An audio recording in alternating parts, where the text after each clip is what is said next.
تو یہ جو مسائل میں نے بیان کیے ہیں کہ ننگا ہونے کے متعلق کہ ننگا کیسے نماز پڑھے گا، تو بھئی اگر آپ کو سمجھ آ گئے تو بہت اچھا ہے جس ساتھی نے سوال کیا ہے، اور اگر نہیں آئے تو پھر یہ ایسے مسائل ہیں کہ ان کا سمجھنا کوئی آسان بات نہیں ہے۔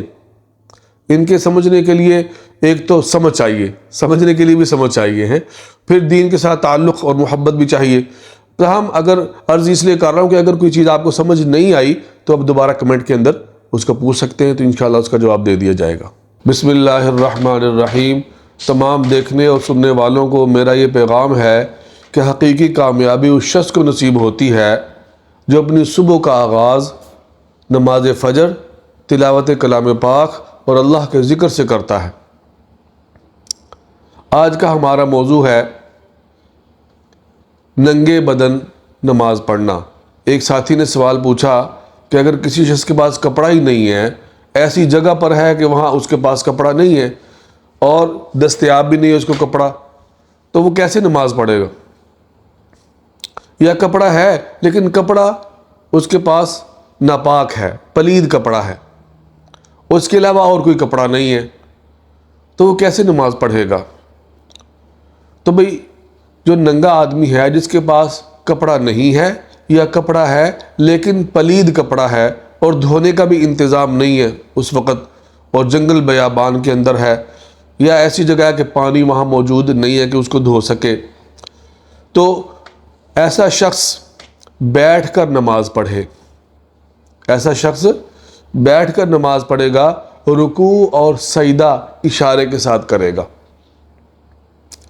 کیونکہ اس میں زیادہ ستر ہے، زیادہ جو ہے نا اس کے اندر اعضاء جو ہے نا اس کے چھپ جائیں گے۔ رکوع اور سجدہ اشارے سے کرے گا۔ اور اگر بہت سے ننگے لوگ ہیں، بہت سے ننگے لوگ ہیں، ہو سکتا ہے اس طرح کوئی صورتحال ایسی پیش آ گئی تو کسی کے پاس کپڑا نہیں ہے، اب وہ کیسے نماز پڑھیں گے؟ تو یہ بھی جو ہے دور دور ہو کر نماز پڑھیں، بہتر یہ تاکہ ایک دوسرے کا سطر نہ دیکھ سکے۔ اور اگر اکٹھے نماز پڑھیں گے تو پھر جماعت کے ساتھ پڑھیں، تو پھر ان میں جو امام بنے گا وہ درمیان میں کھڑا ہو، آگے نہ کھڑا ہو، اور اس میں زیادہ سطر جو ہے نا وہ واضح ہوگا اور دوسرے پیچھے مقتدی جو ہے نا اس کو دیکھیں گے، اور یہ بھی اچھا نہیں۔ لہذا اس میں امام جو ہے نا وہ بیچ میں درمیان میں کھڑا ہوگا، اس طرح یہ جماعت کرا سکتے ہیں، مگر نہ علیحدہ علیحدہ دور دور ہو کر نماز پڑھیں۔ تو اس طرح جو ہے نا یہ ننگا آدمی نماز پڑھے گا۔ آپ دیکھیں اس کے اندر کہ ننگے ہو کر نماز پڑھنا، ننگے ہو کر نماز پڑھنا ہے، نماز نہیں چھوڑنی۔ اس سے نماز کی اہمیت بھی آپ دیکھیں نا۔ اور اگر کسی کے پاس کپڑا ہے اور ناپاک کپڑا ہے تو پھر بہتر ہے کہ اس ناپاک کپڑے کے اندر نماز پڑھ لے، ننگا ہونے سے بہتر ہے۔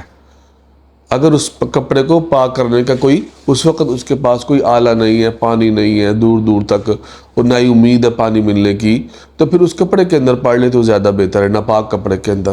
اب ہم نے عرض کیا کہ جو ننگا آدمی ہے وہ بیٹھ کر نماز پڑھے۔ اب وہ بیٹھے کس طرح؟ تو اتحیات کی شکل کے اندر بیٹھے گا، جیسے اتحیات میں ہم بیٹھتے ہیں نا، تو تشہد جس میں پڑھا جاتا ہے، تو اتحیات میں جب بیٹھے گا تو اس صورت میں بیٹھ کر اپنی ساری نماز مکمل کرے گا۔ اور دوسری بات یہ ہے کہ ایسی جگہ ہے یہ شخص کہ اس کے پاس خود کپڑا نہیں ہے، یہ ننگا ہے، لیکن کسی نے اس کو کپڑا دے دیا اور مباح کر دیا اس کے لیے، یعنی جائز قرار دے دیا کہ یہ تیرا ہے، تو استعمال کر سکتا ہے، تیرا نہیں بلکہ تو استعمال کر سکتا ہے اس کو۔ جیسے ہم عاریتاً کہتے ہیں، عاریتاً دینا، تھوڑی دیر کے لیے کوئی چیز دینا کسی کو، جیسے قلم لے لیا لکھنے کے لیے، تو لکھنے کے لیے ہوتا ہے نا، انسان کو لکھ سکتا ہے، تو ایسی صورت میں یہ کپڑا پہن کر نماز پڑھے گا۔ اور اگر یہ کہے کہ میں ایسے نماز نہیں پڑھتا، اس پر واجب ہو جائے گا کپڑا پہن کر نماز پڑھے۔ اور اگر یہ کہے کہ میرا نہیں ہے، یہ کپڑا میرا تو نہیں، میں نے تو ادھارا لیا اس سے، تو پھر کپڑا پہن کر نہ نماز پڑھے اس صورت میں تو یہ گنہگار ہوگا، اس کی نماز نہیں ہوگی، بلکہ اس کو کپڑا، ان کا کپڑا نہیں پہنے گا اور پھر ایسی نماز پڑھ لے گا ننگا ہونے کی حالت میں، تو نماز نہیں ہوگی، بلکہ کپڑا پہن کر نماز پڑھنا اس کے لیے واجب ہو جائے گا۔ اور اگر کسی دوسرے شخص کے پاس کپڑا ہے اور اس کے پاس کپڑا نہیں ہے، یہ ننگا بیٹھا ہوا، تو اب یہ اس سے مانگے، اگر تو گمان اس کا غالب ہے کہ میں اس سے مانگوں گا اور یہ مجھے دے دے گا، تو پھر اس پر مانگنا واجب ہے، اس سے مانگے اور کپڑا جو ہے نا وہ کیا ہے پہنے اور نماز پڑھ لے۔ اگر اس صورت میں کہ گمان اس کا غالب ہے کہ وہ دے دے گا تب بھی نہیں مانگ رہا، تو پھر ننگے ہونے کی حالت میں نماز اس کی جائز نہیں ہوگی، بلکہ اس سے مانگے اور جو ہے نا کپڑا پہن کر نماز پڑھ لیں۔ اور اگر وہ نہ دے، اس نے مانگا کپڑا اور وہ نہیں دے رہا، تو پھر ننگا پڑھ لے، اس کی نماز ہو جائے گی پھر۔ وما علینا الا البلاغ۔